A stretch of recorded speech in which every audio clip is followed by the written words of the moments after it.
I've been really trying to calm this guy down, him and his brothers, and he's the most calm. He's the only one that comes like this. The other two are spangled. One is a muff and one is clean-headed. All three are great. And they look very distinctly, they look like a family, you know.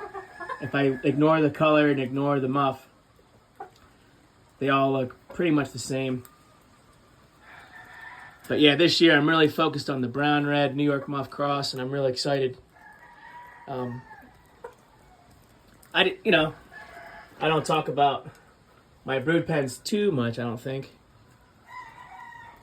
Especially with like crossbreed and stuff, it's like, I don't know. From the outside looking in, it might seem like I'm being indiscriminate, but this year I'm really focused on crossing my brown reds finally, because I haven't really done that too much. I did a little bit with hatch, just some success. I mean, some of the hatch fowl I started with was like, mixed opinions on them because they were coming from, the South. And so typically we have hard winters, and they just one good winter and you'll see what I'm talking about. Anyway, this is a local, as far as I understand the history, and people can say what they want, but trace back to the 1840s and 1850s New York strain, and they went all over the world, whatever, and probably they put American game fowl in high repute internationally, but they remained in New York and perpetuated as a strain since that time.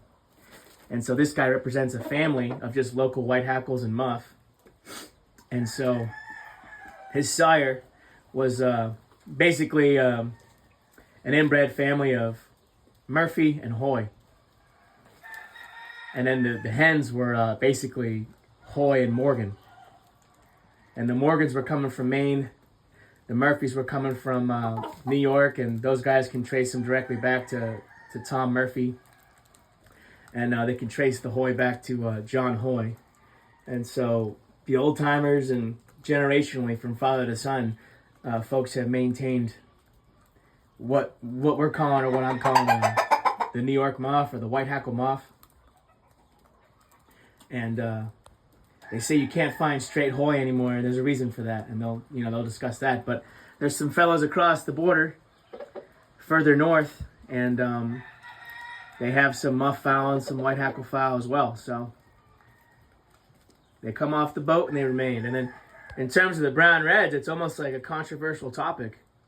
I didn't realize people were going to get upset just for sharing some John Stone, Irish type fowl, or some Joe Wingate type articles or whatever, because I have met local New England men, and they've told me that they inherited generationally, again, some John Stone brown red, John Stone blacks. So, they say in literature, after the Civil War, John Stone got married and his wife would not abide by the game fowl, and so he got rid of them all, and he had a big tour right before the American Civil War, and they say all those famous John Stone Irish blacks, Irish brown reds disappeared, but other guys tell me, nope, they're here, they're local. It's just that they went down south and, created essentially the mugs, the warhorse, I'm sure various strains. And so people forget that Mr. Joe Wingate, right, 100 years ago or whatever, he's been dead since 1924, but he was from New Hampshire.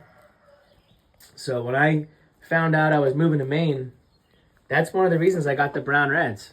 Particularly, I tried to seek out some quality Wingate blood, is because in my mind I was like bringing them home, but people can say what they want about that. And after having them here in Maine year after year, I would say that these are New England fowl, despite what people think about that. I don't really give a damn. I'm the one living the winters. You want to come up here and see what's up, We got some hard winters here, man. So you can't be having no weak-ass fowl in New England. I'll tell you that right now. So I'm really excited for this pen here, and I'm putting his one brother over the sisters, some of their sisters, and another choice poet from a different breeding, but brown reds, and I'm real excited. And I only have some precious few of the Whitehackle Muff straight, the New York Muff. Only got 4 chicks so far, so we'll see what happens. But this is an exciting pen for me. An exciting cross. And it would be considered an outcross in my mind as well, because the Whitehackles, the North Britons, the Brown Reds, the Yellow Birchins, they were all going back and forth and back and forth. And people were using various quality fowl for outcrossing, and so they go back to the old country and they're related anyhow. You know, whether they're, you know, straight English or whether you'd consider the Irish having their own strain or not. I'm not even going to get into that discussion, you know. I suppose that's what I meant by controversial, you know, quote-unquote Irish fowl or not. Yeah, sure, obviously across the pond the neighbors have foundationally the same thing as one another. Why not? I can make that argument too, yeah, sure. But I would say the Phoenicians brought them to the British Isles, and then the Romans discovered that the locals had them. So either way, they're not native to the British Isles. It's just they've been there for millennia and just a long time. You know, when Julius Caesar showed up, he noted that the locals had fowl for diversion, for sport, for, you know, not eggs, not meat. And imagine, outside of hand-to-hand combat and wrestling and boxing, pugilism, what are we going to say? Like dog, I'm not going to get, you know what I'm saying, horse racing. Like what did you do? You didn't have television, so yep. So fowl were important for trade relations and maybe squashing some old beef rather than having some warfare go down. Picture all the different peoples that would have met. And why is it that the game fowl has always traveled with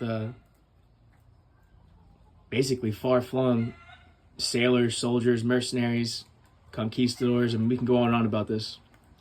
The fowl were always in those caravans and all those ships since the dawn of humanity's, you know, getting them out of the jungle and trying to see what they're about and breeding them. Same with horses, same with dogs. Anyway, fascinating history, regardless. Convoluted though it may be. And of course it's contradictory as well, but it's still fascinating. And then also I urge people to do your own research. Get some old books, invest in some old books, and formulate your own opinions. And then start talking to folks and listening to oral history. But, you know, plenty of experts out there, and I'm using that as a joke because plenty of people think they know everything. It's like, you know, we can all read some books and formulate our own opinions. It's called empirical data. And that's how peer-reviewed articles and everything get published and have, you know, they're substantiated. You know what I'm saying? You're not just like talking out of your ass.